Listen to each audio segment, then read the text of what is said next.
You wake up. No alarm, no sound, just a thought.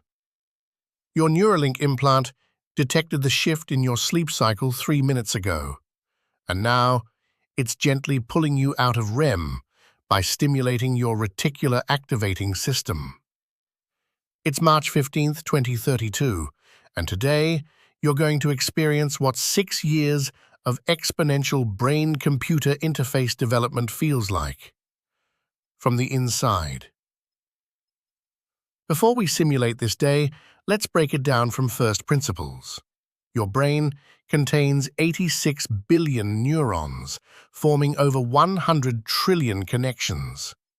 Every thought you have, every memory you recall, every emotion you feel is an electrical pattern moving through this network at roughly 100 meters per second.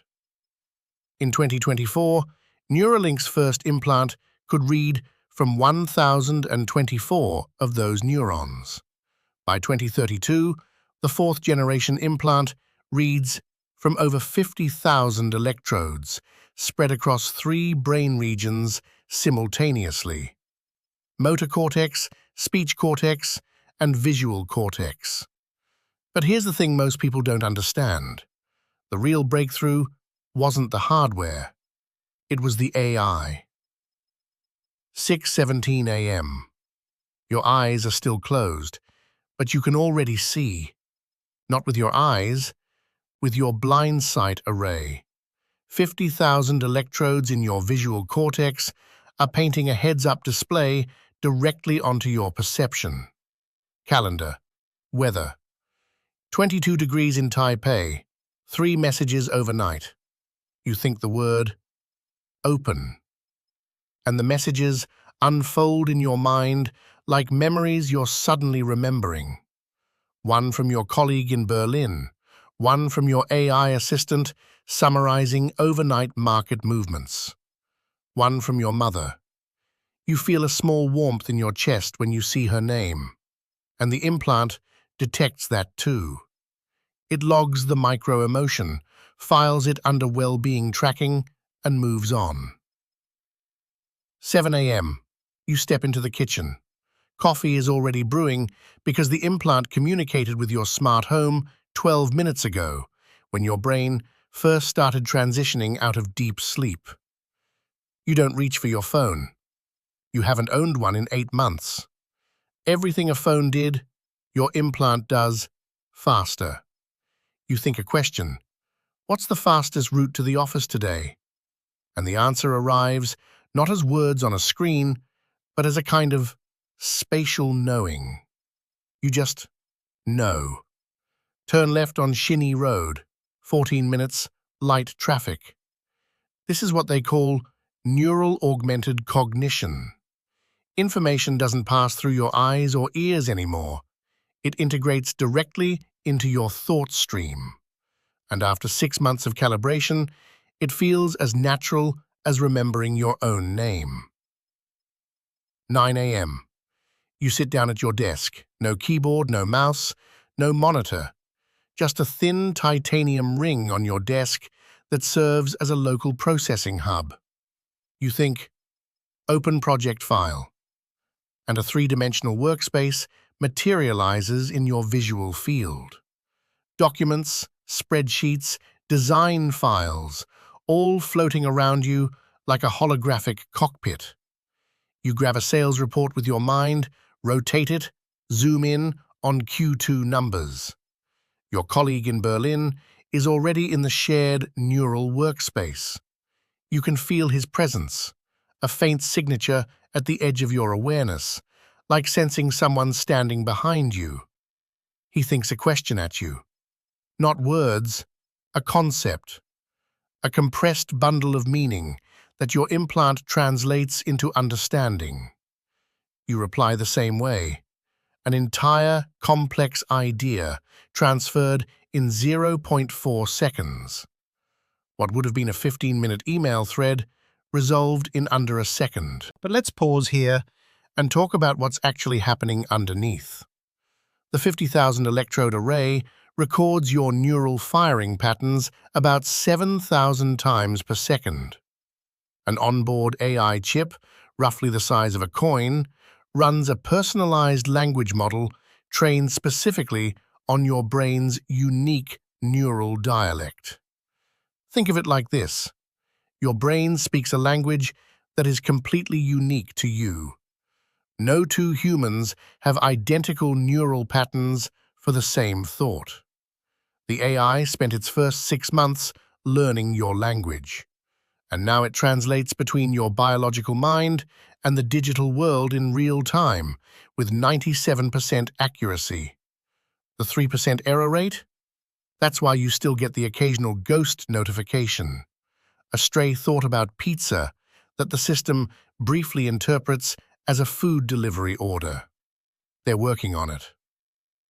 1 p.m., lunch break. You're sitting in a park, and here's where things get philosophically interesting. Your friend across the table also has an implant. 4th generation, same as yours. And for the first time in human history, you can share an experience directly. She shows you her memory of hiking in Patagonia last month. Not a video, not a photo. The actual sensory memory. You feel the cold wind.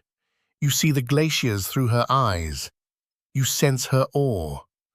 It lasts about 4 seconds before the bandwidth limit kicks in and the connection gracefully fades. It's extraordinary, but it's also terrifying, because the technology that lets you share a beautiful memory is the same technology that could, theoretically, be weaponized. In 2031, the first confirmed neural data breach was reported. A researcher in Stockholm had his emotional patterns stolen via a Bluetooth exploit. Not his passwords, not his photos, his feelings, his subconscious associations. The most intimate data a human can produce. This is why the Global Neural Rights Act was proposed in 2031, establishing cognitive liberty as a fundamental human right. Your thoughts belong to you. But enforcing that, in an age where thoughts can be intercepted, is the defining legal challenge of this decade. 6 p.m. You're heading home. The implant shifts into wellness mode. It detected elevated cortisol patterns over the past 3 hours, indicating stress.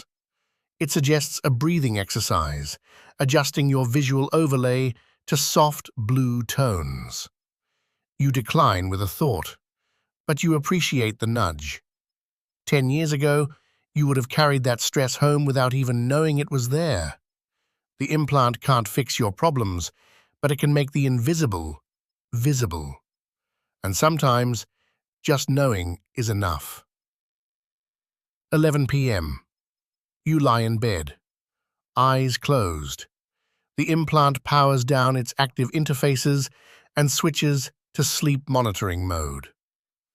But here's the question that keeps neuroscientists up at night. When you dream, the implant is still recording. It can see your dreams forming, fragmentary images, emotional surges, memory consolidation in real time. It doesn't interpret them, not yet. The dream decoding accuracy in 2032 is only around 31%. But the trajectory is clear. By 2036, they estimate 70%. By 2040, your dreams might be recordable, playable, shareable. And at that point, the question stops being, what can this technology do?